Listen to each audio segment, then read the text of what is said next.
जाति के लिए, लड़की के लिए संसार सागर की भी कुछ मर्यादाएं होती हैं। ऐसा नहीं है कि हमारा ही बनाया हुआ कानून है तो चलते चलो, नहीं, संसार में भी कुछ जीने के नियम होते हैं, संसार में भी रहने के कुछ नियम होते हैं। संसार में स्त्री को कैसा रहना चाहिए, संसार में लड़की को कैसे रहना चाहिए, इसके कुछ नियम हैं। तुलसीदास जी लिखते हैं कि परम स्वतंत्र न सिर पर कोई, और जब सिर पर कोई नहीं होगा तो हम क्या करेंगे, मनमानी करेंगे कि नहीं। अगर बात सत्य है तो एक बार हाथ उठाइए।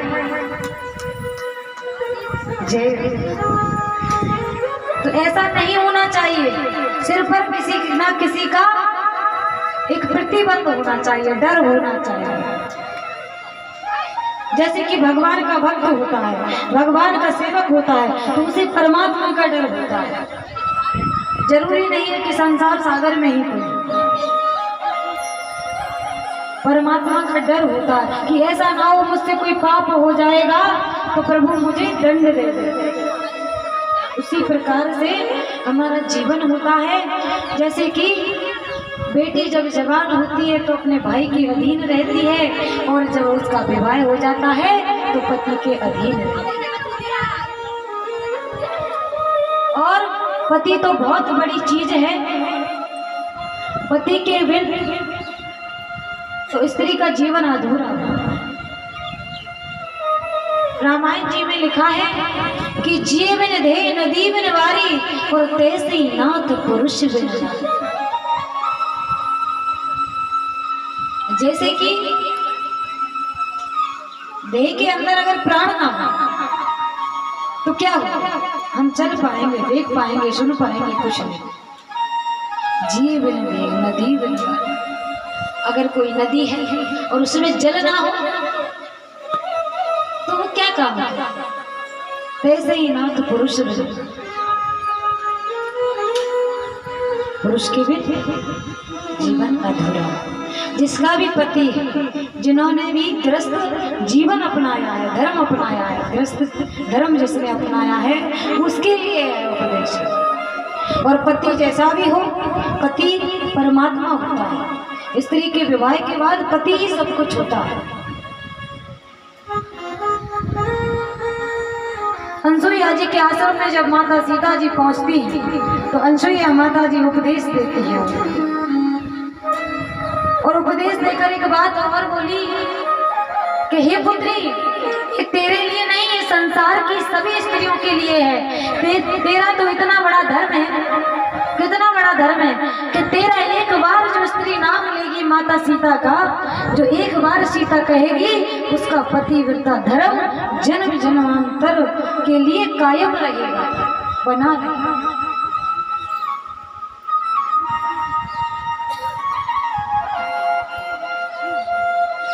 सारे संसार के सुखों को त्याग करके, और एक राज्य घराने को त्याग करके, और एक दशरथ जी जैसे उनके ससुर, और माता कौशल्या जैसी उनकी सास, और भैया लक्ष्मण जी जैसे उनके देवर, और उर्मिला जैसे उनकी देवरानी, ऐसा सब कुछ त्याग करके और वन के लिए चली है अपने पति के साथ। और क्या कहा है कि हे सुन, जहाँ आप हो वहीं सब सुख है, और जहाँ आप नहीं हैं वहाँ कुछ भी नहीं। तो हमारा पति जैसा भी हो, पति होता है। विवाह के बाद स्त्री के लिए ना कोई पूजा की जरूरत है, ना कोई नियम की जरूरत है, सिर्फ पति के चरणों में प्रेम करना चाहिए सच्चे मन से। तो क्या है, अरे व्रत रोगे बस जड़ धनहीना, हमसे वधेरे क्रोधी अति दीना।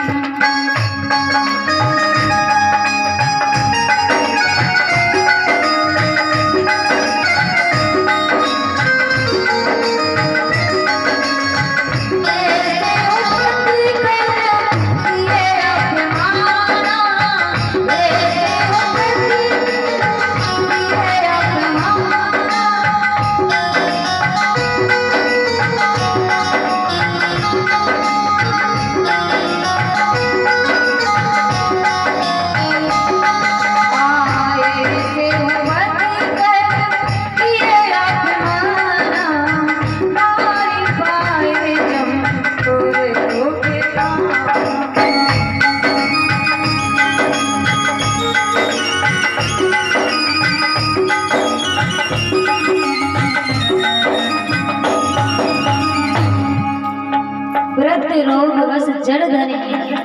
अगर हमारा पति बूढ़ा है, वृद्ध हो चला है, और कोई रोग उसको है, मूर्ख अगर है, और अगर निर्धन है, उसके पास धन नहीं, अंध बधिर क्रोधी है, अगर अंधा है, क्रोधी है, जैसा भी है, और ऐसे पति का भी अगर कोई स्त्री अपमान करती है तो उसे बहुत प्रकार का नरक। तो पति का अपमान कभी नहीं करना चाहिए। माता ने बोल रही है कि हम तो कभी नहीं करते। अब महाराज देखता कौन है, आप करती होंगी। और एक ही धर्म एक व्रत नेमा, काय वचन मा पति पद। एक ही व्रत है, एक ही नियम है, पति के चरणों में प्रेम करना। अब ऐसा नहीं है महाराज कि माताओं को बताया जा रहा है कि पति के चरणों में प्रेम करो, उनको अच्छे से रखो। पति का भी कोई धर्म है। अगर आप सीता चाहते हो तो पहले स्वयं को राम बनना पड़ेगा। सही है ना? अगर आप राम होंगे तो निश्चित आपकी सीता होगी, और अगर आप राम नहीं होंगे तो सीता कहां से?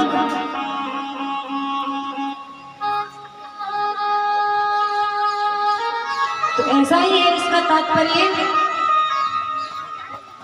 कि कर्दम्ब ऋषि जब भजन में बैठ जाते हैं तो माता देवहूति उनकी सेवा में। बहुत समय गुजरा, बहुत समय के बाद जब कर्दम्ब ऋषि की श्री राधा समाधि जब खुली तो उन्होंने देखा कि क्या कि माता देवहूति आगे बैठे सेवा में संलग्न। बोले देवी आप यहाँ? बोले हाँ स्वामी। बोले आपने आपका ये हाल क्या बना रखा है? सारा श्रृंगार उतार दिए हैं, वस्त्र सादा है, अपने तन का भी ध्यान नहीं रखा। इस संसार सागर में अगर मनुष्य के लिए सबसे ज्यादा प्रिय अगर है तो उसका तन हो, और आपने तो उसका भी ध्यान नहीं रखा है। मैं आपकी सेवा से बड़ा प्रसन्न हूँ। अच्छा मांगिए क्या चाहिए? बोले स्वामी कुछ नहीं चाहिए, हम पत्नियों का धर्म है पति की सेवा करें। फिर भी मांगिए, मैं बड़ा प्रसन्न हूँ। बोले स्वामी अगर देना ही चाहते हो तो हमने विवाह से पहले भी कहा था कि एक बालक हमें चाहिए, एक संतान हमें चाहिए। ठीक है, जाइए पहले ठीक तरीके से स्नान करिए। और कर्दम्ब ऋषि ने अपने संकल्प के द्वारा कामक विमान तैयार किया, उसमें ही दोनों विहार करने लगे हैं। विहार करते करते कालांतर में उनके यहाँ 9 कन्याओं का जन्म। अब जब 9 कन्याएं हो जाती हैं तो कर्दम्ब ऋषि मन में विचार करते हैं